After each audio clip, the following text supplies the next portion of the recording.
इस वीडियो से ठीक 3 वीडियो आप पीछे की देखें तो आपने देख लिया होगा। उसमें प्रबंध के जो विचारक थे उनके बारे में इसमें पूरा बताया था उन वीडियो में। अब उन्हीं से संबंधित यहाँ पर सारे क्वेश्चन हैं जो आपको यहाँ देखने को मिलेंगे।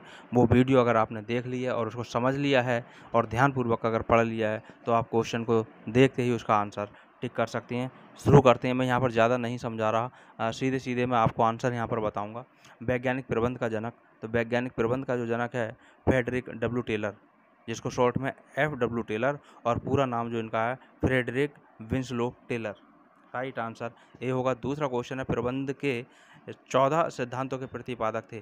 तो प्रबंध के जो जनक थे वो तो FW टेलर, और इन्होंने 14 सिद्धांतों का वर्णन किया, लेकिन इनका जो प्रतिपादन किया था वो किया था हेनरी मिल ने। क्वेश्चन नंबर 3 है, फ्यूल के प्रबंध के 14 सिद्धांतों में से महत्वपूर्ण सिद्धांत हैं केंद्रीकरण, श्रेणी, श्रृंखला, आदेश की इकाई, उपरोक्त सभी। यहाँ राइट आंसर होगा। तीनों ही इम्पोर्टेंट सिद्धांत थे इनके, तो उपरोक्त सभी यहाँ पर राइट आंसर आएगा। चौथा क्वेश्चन जो आपको यहाँ दिखाई दे रहा है, इसमें ऑप्शन देखें आपको यहाँ पर दिखाई दे रहे हैं 6, लेकिन 6 ऑप्शन नहीं होते हैं। लेकिन अगर 6 दे रखे हैं तो इससे भी हमारा फ़ायदा है। इस समय ये आइडिया हो जाएगा कि ऑप्शन आखिर हमें कौन कौन से इसमें मिल सकते हैं। क्वेश्चन दे रखा है, फ्यूल के अनुसार प्रबंध के कार्य हैं योजना बनाना, संगठन बनाना, निर्देश करना, समन्वय करना, नियंत्रण करना, उपरोक्त सभी। तो राइट आंसर यहाँ पर हमारे पास होगा ई, नियंत्रण करना। क्वेश्चन नंबर 5 है, फ्यूल ने प्रबंध के कार्यों पर कितने वर्ष तक अध्ययन किया था। तो ये अध्ययन फ्यूल ने जो किया था, हेनरी फ्यूल ने, वो 50 वर्षों तक किया था।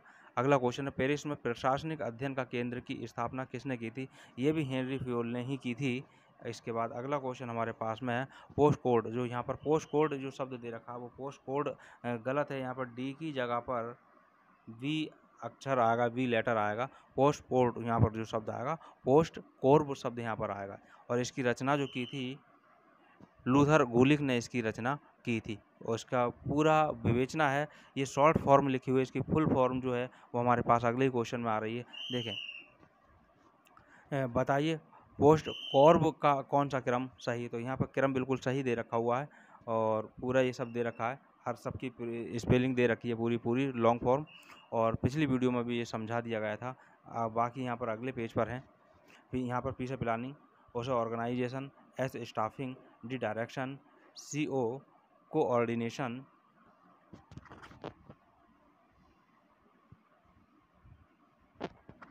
R है रिपोर्टिंग, V है बजटिंग। तो यहाँ पर राइट आंसर जो होगा वो होगा H, उपरोक्त सभी। अगला क्वेश्चन जैसा दिखाई दे रहा है, भविष्य में क्या करना है, इसे पहले तय करना कहलाता है। इसको पहले से ही अगर तय कर लिया जाए तो क्या कहलाता है, नियोजन कहलाता है, पूर्वानुमान कहलाता है, निर्णय कहलाता है, या उपरोक्त सभी। तो यहाँ पर राइट आंसर है कि जब किसी भी चीज़ की पहले ही हम कोई योजना बनाएं तो उसको नियोजन कहा जाता है। राइट आंसर ए होगा। अगला क्वेश्चन है, नियोजन के उदाहरण हैं। अब नियोजन के उदाहरण यहाँ पर हमारे पास में 5-6 ऑप्शन दे रखे हैं। एक व्यवसाय प्रवर्तक नवीन व्यवसाय संस्थापित करने की योजना बनाता है। विक्रय संचालक विक्रय अभियान की योजना बनाता है। समाज सेवक सामाजिक कुरीतियाँ दूर करने की योजना बनाता है। गृहिणी अतिथियों के स्वागत की योजना बनाती है। परीक्षार्थी परीक्षा में पूछे जाने वाले प्रश्न की योजना बनाता है। उपरोक्त सभी। तो यहाँ पर हमारे पास जो राइट आंसर होगा वो F होगा। ये सभी नियोजन के ही एग्जाम्पल हैं। अगला क्वेश्चन है, व्यवसाय प्रबंध के दृष्टिकोण से नियोजन का तात्पर्य है वैकल्पिक उद्देश्यों, नीतियाँ, कार्यविधियों व कार्यक्रमों में से सर्वोत्तम चुनाव करने से है, या उपरोक्त सभी। यहाँ पर हमारा राइट आंसर होगा उपरोक्त सभी। ये भी नियोजन के ही सारे कार्य हैं। अगला क्वेश्चन है, किसी घटना का पूर्वानुमान करना नियोजन है। अब ये बात सत्य है या असत्य है। किसी घटना का पूर्वानुमान, तो किसी कार्य का हम योजना कर सकते हैं, नियोजन कर सकते हैं, पूर्वानुमान लगा सकते हैं, लेकिन किसी घटना का हम अनुमान नहीं लगा सकते, उसकी घटना का कोई भी नहीं लगा सकते। क्वेश्चन को एक बार देखें, किसी घटना का पूर्वानुमान करना नियोजन है। ये बात बिल्कुल अब यहाँ पर दे रखा सत्य है या असत्य है, असंभव है, इनमें से कोई नहीं। तो राइट आंसर है बी, यानी असत्य है ये। क्वेश्चन है 13, भविष्य में क्या करना है, इसे पहले से तय करना नियोजन कहलाता है। यह कथन है, अब ये कथन अगर आपने थ्योरी पढ़ रखी है तो बड़े आसानी से आप इसको देख सकते हैं, बता सकते हैं, समझ सकते हैं। ये है M.E. हर्ली का। नियोजन के उद्देश्य हैं, नियोजन के उद्देश्य हैं। अब वो उद्देश्य जो हैं हमारे पास में दे रखे हैं, घटना प्रवाह को वांछित दिशा प्रदान करना, कार्यों में निश्चितता लाना, गतिविधियों में एकात्मकता व समन्वय स्थापित करना, प्रबंध प्रयत्नों में मितव्ययिता लाना, उपरोक्त सभी। अब यहाँ भी हमारे पास जो आंसर दे वो ऑप्शन दे रखे हैं वो नियोजन के उद्देश्य, और ये सारे के सारे नियोजन के उद्देश्य हैं। राइट आंसर ई होगा, उपरोक्त सभी। अगला क्वेश्चन है नियोजन की प्रकृति के तत्व। तो प्रकृति के तत्व भी आप लोगों को बताए पढ़ाए समझाए थे।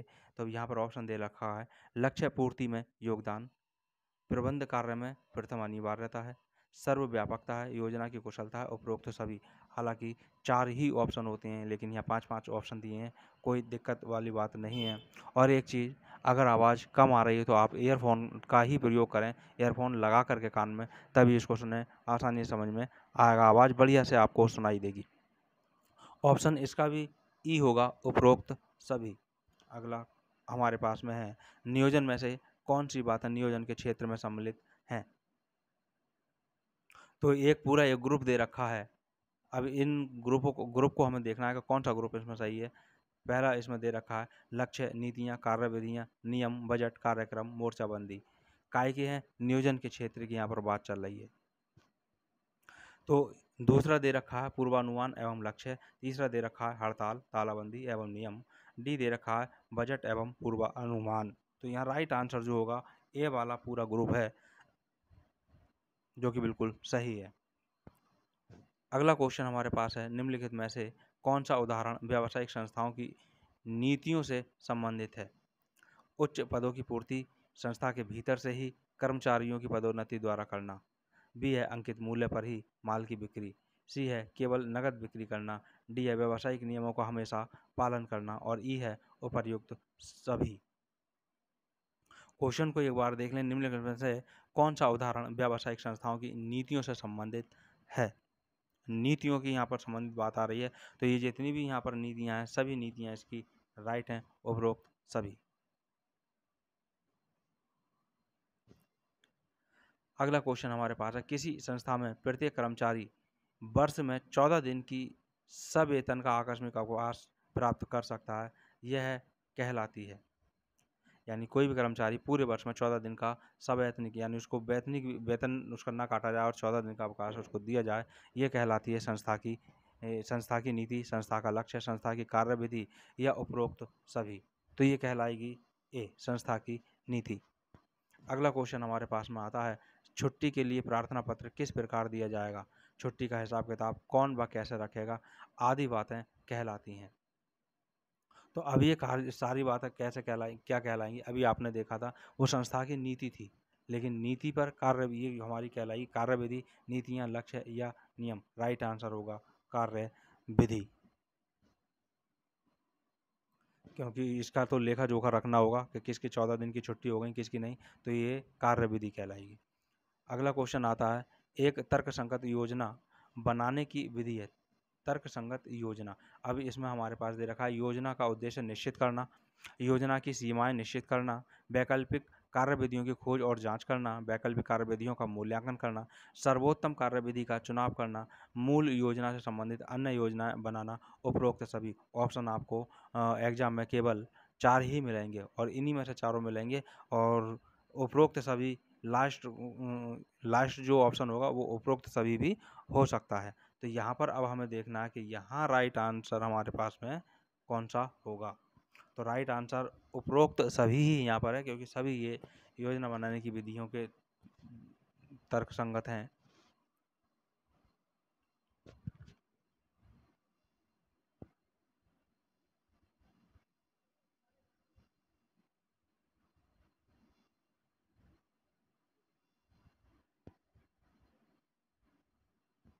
अगला क्वेश्चन हमारे पास में है, नियोजन की सीमाओं को कितने भागों में विभाजित किया गया है? नियोजन की सीमाओं को, अब इसकी सीमाएं, इनकी सीमाएं यहाँ पर दे रखा है, नियंत्रण योग्य, अर्ध नियंत्रण योग्य, अनियंत्रित योग्य या उपरोक्त सभी। तो यहाँ राइट आंसर होगा उपरोक्त सभी।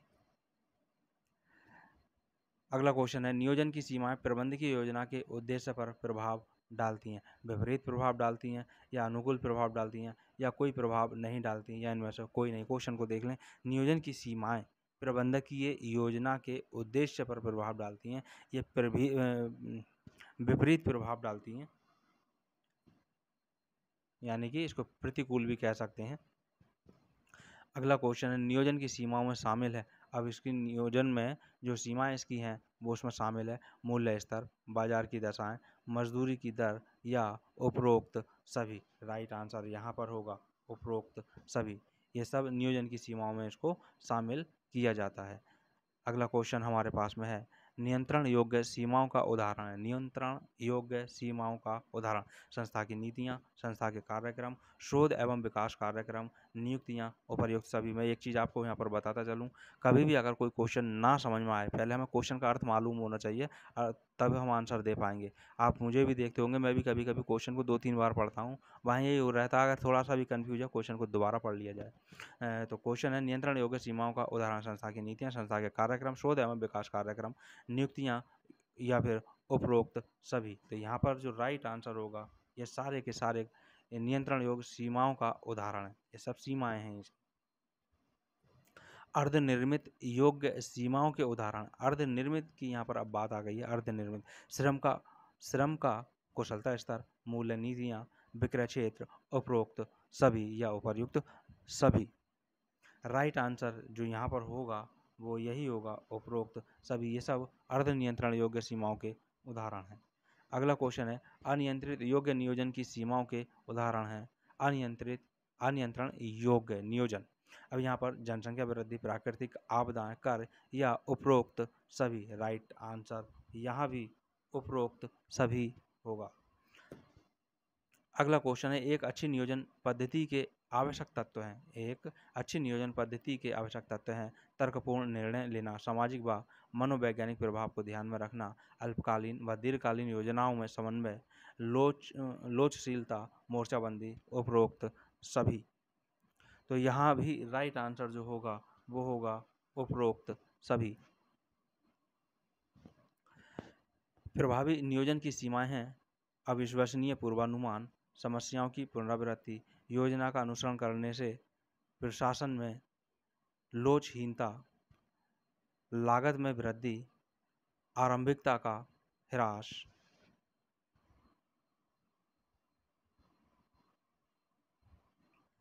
कौन सी उत्तर यहाँ पर सही है? जो क्रम अभी यहाँ पर दिया था, अब उनमें से केवल 1 एवं 2, सभी 1, 2 एवं 5 या 1, 2, 3। तो इनमें से कौन सा क्रम हमारा सही होगा, ये क्रम हमें देखना है। और ये क्रम जो होगा, क्वेश्चन को एक बार फिर देख लें, प्रभावी नियोजन की सीमाएं, अविश्वसनीयता, पूर्वानुमान, समस्या की पुनरावृत्ति, योजनाओं का अनुसरण करने से प्रशासन में लोचहीनता, लागत में वृद्धि, आरंभिकता, यानी कि ये सब के सब हैं नियोजन की सीमाएं। तो इसके हिसाब से इसका राइट आंसर जो होना चाहिए वो होना चाहिए बी। अगला क्वेश्चन है, कार्यक्रम मूल्यांकन तथा पुनर्वीक्षा की तकनीक को कहते हैं? पर्ट कहते हैं, CPM कहते हैं, सांख्यिकी कहते हैं या कर्व कहते हैं? राइट आंसर जो इसका होगा वो होगा पर्ट, इसको पर्ट कहा जाता है, PERT। आगे आ भी गया है पर्ट, यहाँ लिखा भी है पर्ट, PERT का पूरा नाम है। इसका जो पूरा नाम है वो पूरा नाम क्या है? यहाँ पर आपको इंग्लिश में नाम लिखा हुआ मिल रहा है, ये बहुत अच्छे से। और आपको एक चीज़ और बताता चलूँ, जो एग्ज़ाम में जो मेन जो पेपर आएगा वो पेपर हिंदी और इंग्लिश दोनों में होगा। बाईं ओर को हिंदी में और दाईं ओर को इंग्लिश में आपको लिखा मिलेगा। तो पर्ट का जो यहाँ पर है, P प्रोग्राम, E इवैल्यूएशन, और आर का रिव्यू, टी का टेक्निक, एंड के लिए शॉर्ट फॉर्म है, या और ऑफ के लिए लिया नहीं जाता है। इसी तरह से दूसरा दे रखा program effort and review technique, C दे रखा है promotion, evaluation and reporting technique, और डी दे रखा है इनमें से कोई नहीं। तो इसका जो सही राइट आंसर है वो हमारे पास है ए। ये इसकी सही फुल फॉर्म है, program evaluation and review technique. इसको, ये बहुत इंपॉर्टेंट क्वेश्चन है, इसको बहुत अच्छे से ध्यान कर लें, याद कर लें। अगला क्वेश्चन हमारे पास है, पर्ट तकनीक की शुरुआत कब से हुई? तो इसकी शुरुआत जो हुई 1958 में हुई। हल्के हल्के टिक आपको यहाँ पे दिखाई भी दे रहे होंगे, क्योंकि ये टिक पहले के लगे हुए, इनको मैंने मिटाया है। अगला क्वेश्चन हमारे पास है, पर्ट तकनीक का प्रयोग सर्वप्रथम किस कार्य में हुआ? तो किस कार्य में हुआ था पर्ट का प्रयोग? यहाँ देखें, अमेरिकन नौसेना की पोलरिट बैलिस्टिक मिसाइल प्रोजेक्ट की समय अवधि में कमी करने में इसका प्रयोग हुआ था, या भारत में नागल बांध के निर्माण में हुआ था, या भारत के कोटा डैम के कार्य में हुआ था, या इनमें से कोई नहीं। तो इसका जो राइट आंसर होगा ए होगा। इसका सबसे पहले अमेरिकन नौसेना के अध्यक्ष द्वारा इसका प्रयोग किया गया था। अगला क्वेश्चन है, पर्ट नेटवर्क की प्रारंभिक घटना से लेकर अंतिम घटना तक की परस्पर संबंधित क्रियाओं और घटनाओं की श्रृंखला के नेटवर्क को कहते हैं। अब इसको क्या कहते हैं? क्रांतिक पथ प्रणाली, या लागत प्रावधान पद्धति, या केस प्रावधान पद्धति, या उपरोक्त सभी? तो इसका राइट आंसर जो होगा क्रांतिक पथ प्रणाली, यानी क्रिटिकल पथ मेथड, और इसको शॉर्ट में CMP बोल दिया जाता है। तो राइट आंसर इसका होगा ए। अगला क्वेश्चन है, पर्ट का उपयोग किन किन क्षेत्रों में किया जा सकता है? शोध तथा विकास परियोजनाओं में, नवीन उत्पाद का विकास करने में, भवन, पुल तथा शक्ति गृहों के निर्माण की अवधि निश्चित करने में, या फिर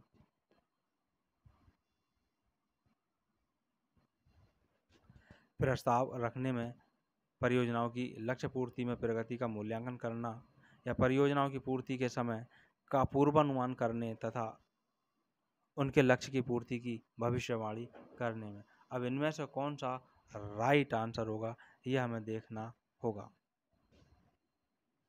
तो इसका जो राइट आंसर होगा, जितने भी अभी यहाँ पर ऑप्शन आए वो सब के सब सही थे।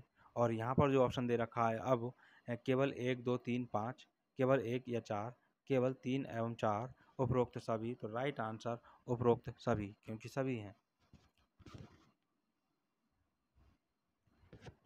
अगला क्वेश्चन है, प्रबंधकीय नियंत्रण का आशय घटनाओं को योजना अनुसार बनाए रखने से है। यह कथन किसका है? बिल्ली ई गोज का, या हेनरी फ्योल का, या टेरी का, या लूथर गुलिक का? तो ये राइट आंसर जो इसका हमारे पास होगा वो है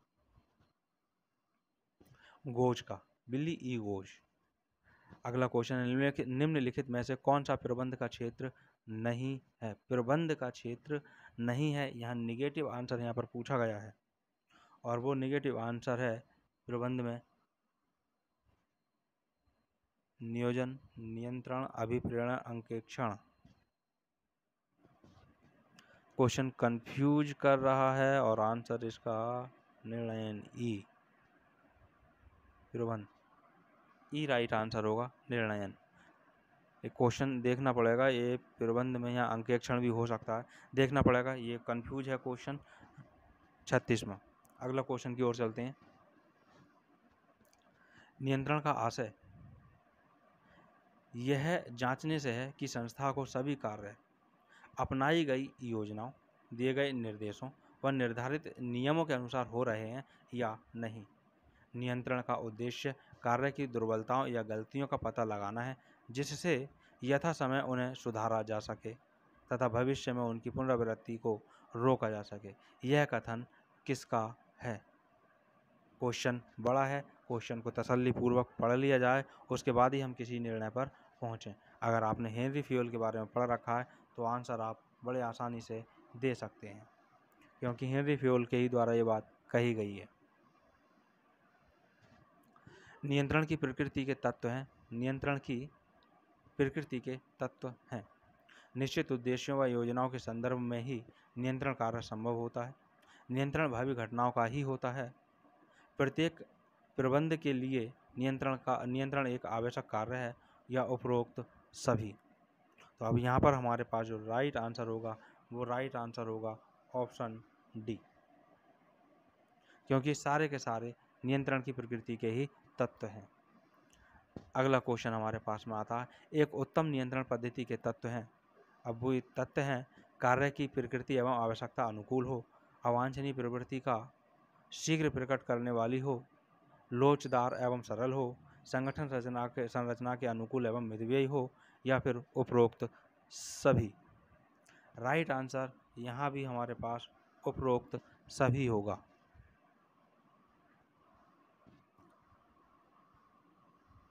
एक व्यावसायिक संस्था प्रभावी प्रबंधकीय नियंत्रण प्रणाली अपनाना चाहती है, अतः उसे निम्नलिखित में से कौन कौन सी बातों को ध्यान में रखना आवश्यक है।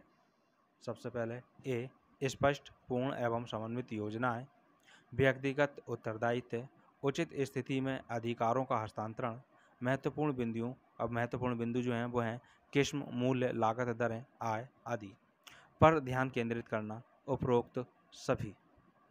अब इसका जो राइट आंसर हमारे पास होगा वो होगा उपर्युक्त सभी। तो आज के लिए इतना ही।